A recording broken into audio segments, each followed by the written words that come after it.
सही लेकिन खूबसूरत हो आपका आशियाना।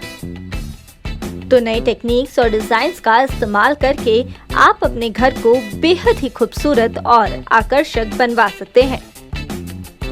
नए interior designs, attractive colour combination और एडोरेबल फर्निशिंग स्टाइल से आपके घर का living room, bedroom, kitchen, balcony देगा आपको सपने जैसे घर का लुक।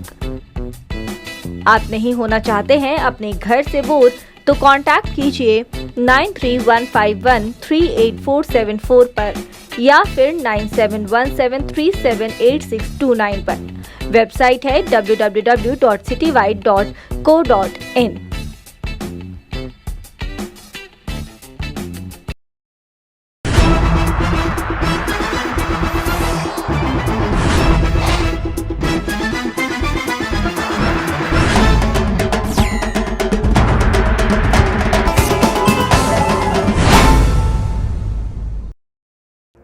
नमस्कार, मैं शामिन गर्नार और आप देख रहे हैं समय भारत 24/7। काशी में प्रधानमंत्री मोदी के दौरे से पहले ही बिना बताए कर दिया मस्जिद को गेरुआ रंग का, कमेटी ने बताया तानाशाही। प्रधानमंत्री नरेंद्र मोदी 13 दिसंबर को काशी विश्वनाथ कॉरिडोर का उद्घाटन करेंगे। विश्वनाथ मंदिर की ओर जाने वाले रास्तों को गेरुआ रंग से रंग दिया गया है और इसी के चलते एक मस्जिद का रंग भी गेरुआ कर दिया गया है, जिसके चलते मुस्लिम समुदाय में नाराजगी है। वहीं मुस्लिम समुदाय ने वाराणसी विकास प्राधिकरण पर तानाशाही करने का आरोप लगाया है। वाराणसी विकास प्राधिकरण जहां एक रूपता लाने का दावा कर रहा है, तो वहीं लोगों का आरोप है कि उनसे पूछे बिना ही इमारतों को रंग दिया जा रहा है। वहीं बुलाना इलाके में सड़क किनारे एक काफी पुरानी मस्जिद है जिसका नाम बुलाना मस्जिद है। इसका रंग सफेद था। आरोप है कि प्राधिकरण ने सफेद रंग पर हल्का गेरुआ रंग रातों रात पेंट कर दिया। इससे मस्जिद से जुड़े लोगों में काफी रोष हो गया है और वह कह रहे हैं कि ये एकदम ही गलत है और ये तानाशाही रवैया है। देश और दुनिया में कोरोना के नए वेरिएंट ओमिक्रॉन के मामले लगातार बढ़ते जा रहे हैं। भारत के अलग अलग राज्यों में भी इस संक्रमण की पुष्टि हुई है। इस संक्रमण के बाद कोरोना की तीसरी लहर की आशंका एक बार फिर बढ़ चुकी है। इसे ध्यान में रखते हुए मंदसौर में कोरोना के मामले न बढ़े, इसको लेकर जिला प्रशासन ने कमर कस ली है। जिला कलेक्टर गौतम सिंह और पुलिस अधीक्षक सुनील कुमार पांडे खुद सड़क पर उतरकर लोगों को जागरूक कर रहे हैं कि उन्हें मास्क पहनना चाहिए और कोरोना से कैसे बचाव करना चाहिए।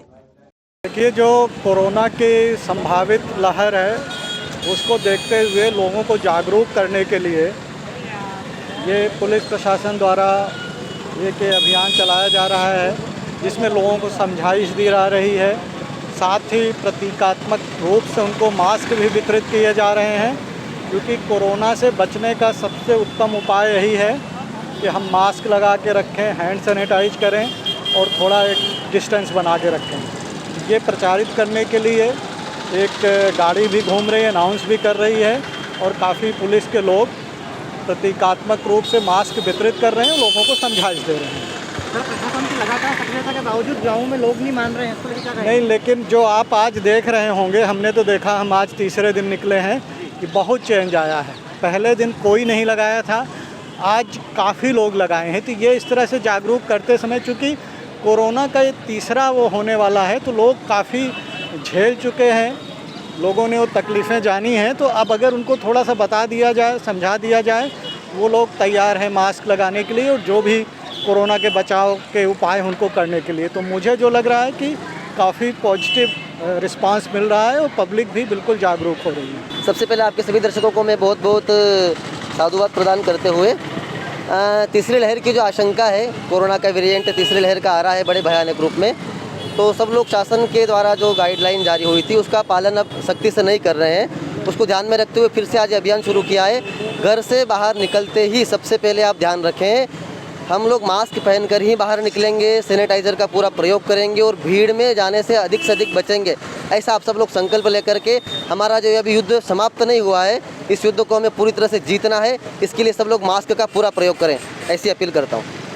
अमेठी राज्य मंत्री आवास एवं शहरी नियोजन मंत्री गिरीश चंद्र यादव अपने एक दिवसीय दौरे के दौरान सभा को संबोधित करते हुए अखिलेश यादव पर कसा तंज। कहा, जो अपने पिता चाचा का नहीं हुआ वह कभी जनता का नहीं हो सकता। पशु हमारा और आपका है। जब दूध देता था तो हमने रखा था, दूध बंद कर दिया तो हमने छोड़ दिया। ये हमारा आपका है, हमारी आपकी जिम्मेदारी है। और सुप्रीम कोर्ट ने इस बात को आदेश किया था, स्लॉटर हाउस और बूचड़ खाने 2400 एनजीटी के जो शर्तें थी उसका अनुपालन होगा।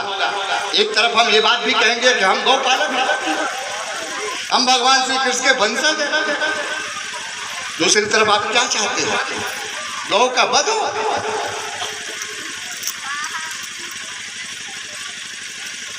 क्यों हमारा पशु चिल्लाता? ये विरोधी लोग ये पैदा कर रहे हैं, ये विरोधी लोग इस बात को फैला रहे हैं। मैं आज आप सबको सावधान करना चाहता हूं मित्रों, ये सुप्रीम कोर्ट समाजवादी पार्टी के सरकार के समय आदेश कर दिया और जो भी सरकारें सफल सरकारें वही मानी जाती है और विवश होकर आदमी तभी जाता है कोर्ट में तो उसको न्याय मिलता है, उसका अगर अनुपालन कराओ तो वही सफल सरकार मानी जाती है। कोई कहता है कि हम गरीबों के मसीहा, बहन जी कहती है कि हम गरीबों के मसीहा, समाजवादी पार्टी के मुखिया और वो बोलते हैं, उनके बेटे भी बोलते हैं कि हम किसान के बेटे हैं। लेकिन आज तक मेरे बात समझ में नहीं आई कि किस प्रमाण के आधार पर ये बात कह रहे हैं कि हम किसान के बेटे। कौन सा काम किया कि आप किसान के बेटे हो? एक काम भी तो बताओ।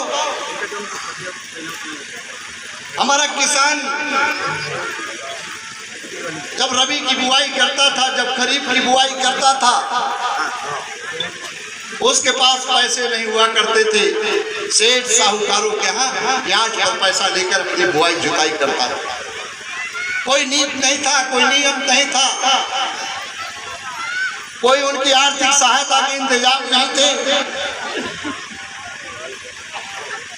पंडित अटल बिहारी वाजपेयी ने जब देश की बागडोर संभाला था तो किसानों को समृद्धशाली करने के लिए उन्होंने उपाय बनाए, तो किसान क्रेडिट कार्ड प्रारंभ किया।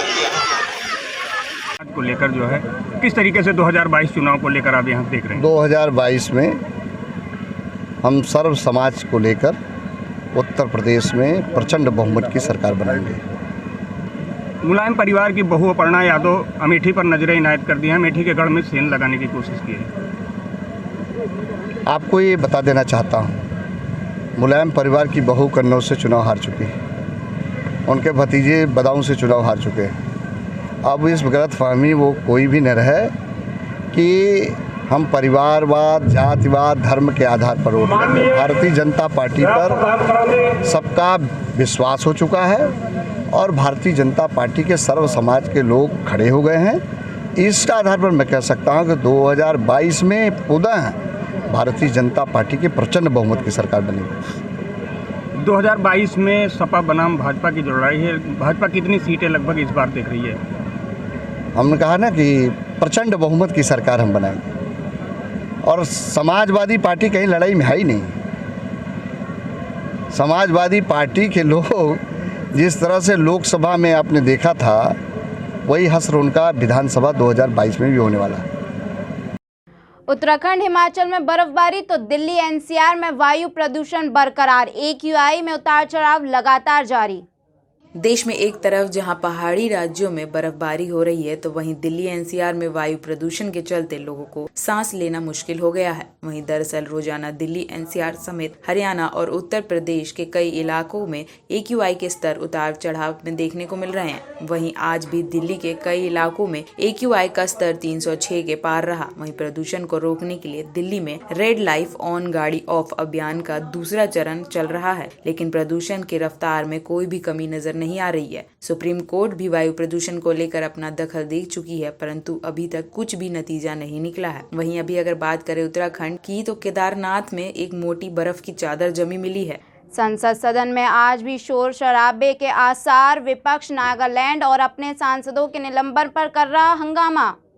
संसद का शीतकालीन सत्र लगातार विपक्ष द्वारा बाधित किया जा रहा है। विपक्ष लगातार अपने निलंबित 12 सांसदों को लेकर विरोध प्रदर्शन कर रहा है। संसद में भी शोर शराबा जारी है। यही वजह है कि किसी भी दिन संसद के शीतकालीन सत्र बिना रुके नहीं चल पा रहे हैं। सोमवार को भी सदन में नागालैंड के मुद्दे पर विपक्ष का शोर शराबा देखने को मिला। अब विपक्ष इस मांग पर अड़ा हुआ है कि इस पर सरकार को अपनी गलती माननी चाहिए। बता दें कि इस पूरी घटना पर सोमवार को सदन में गृह मंत्री अमित शाह ने बयान दिया था। सदन में हो रहे शोर शराबे को देखते हुए भाजपा की आज पैरामिलिट्री मीट है। पंजाब विधानसभा चुनाव में कैप्टन के भाजपा के साथ चुनाव लड़ने पर बोले कांग्रेस एमपी मिलकर भी नहीं ला पाएंगे 117 सीटें।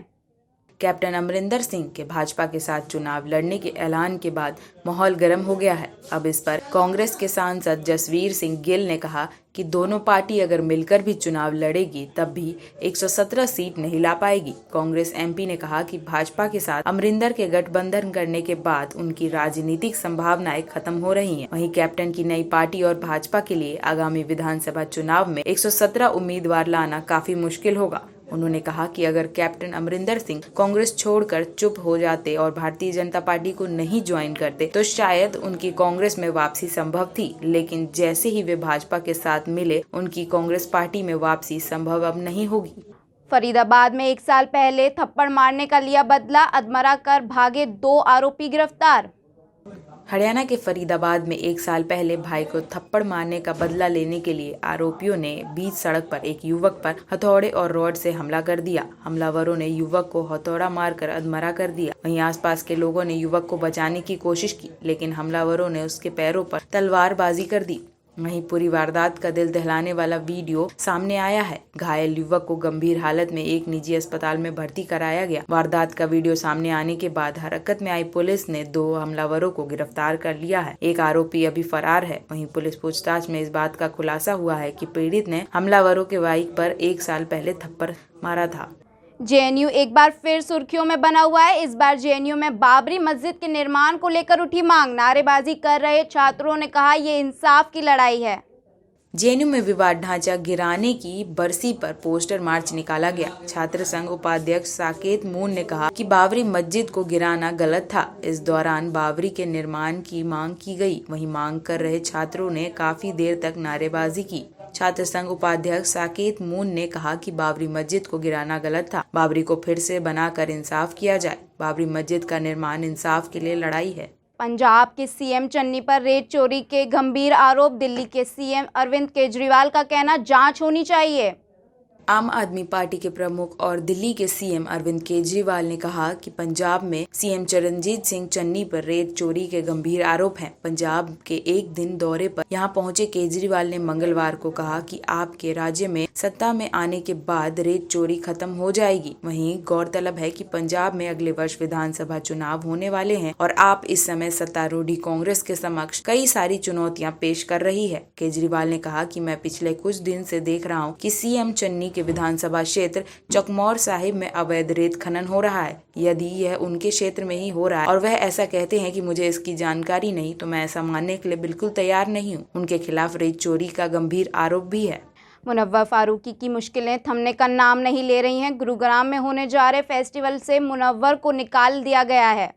हिंदुओं की धार्मिक भावनाओं को आहत करने के आरोपी stand up comedian Munawar Faruqui की मुसीबतें कम होती नजर नहीं आ रही हैं। गुरुग्राम कॉमेडी फेस्टिवल के आयोजकों ने फारूकी को सार्वजनिक सुरक्षा का हवाला देते हुए फेस्टिवल से बाहर निकाल दिया है। आयोजकों ने कहा कि पिछले 2 दिन में ही उन्हें कई कॉल आए गए हैं, जिसमें 3 दिवसीय उत्सव में फारूकी की भागीदारी का विरोध किया गया है। वहीं कार्यक्रम को आयोजन करने वाली द एंटरटेनमेंट फैक्ट्री के सह संस्थापक मुनीम तिस्कर ने बताया है कि किसी की भावनाओं को हम ठेस नहीं पहुंचाना चाहते, इसीलिए हमने उन्हें पैनल से हटा दिया है। ऐसी ही बड़ी खबरों के लिए बने रहें इस समय भारत 24/7 के साथ। तब तक लिए धन्यवाद।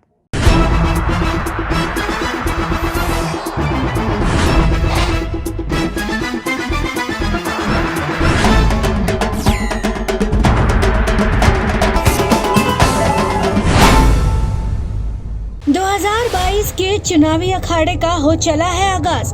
5 राज्यों के इस महासंग्राम में बह चला है रणनीतियों का सैलाब। समय भारत 24/7 जल्द ला रहा है नया शो, जिसका नाम है आगामी चुनाव ने दी दस्तक। तो क्यों बदल रही है नेताजी की चाल।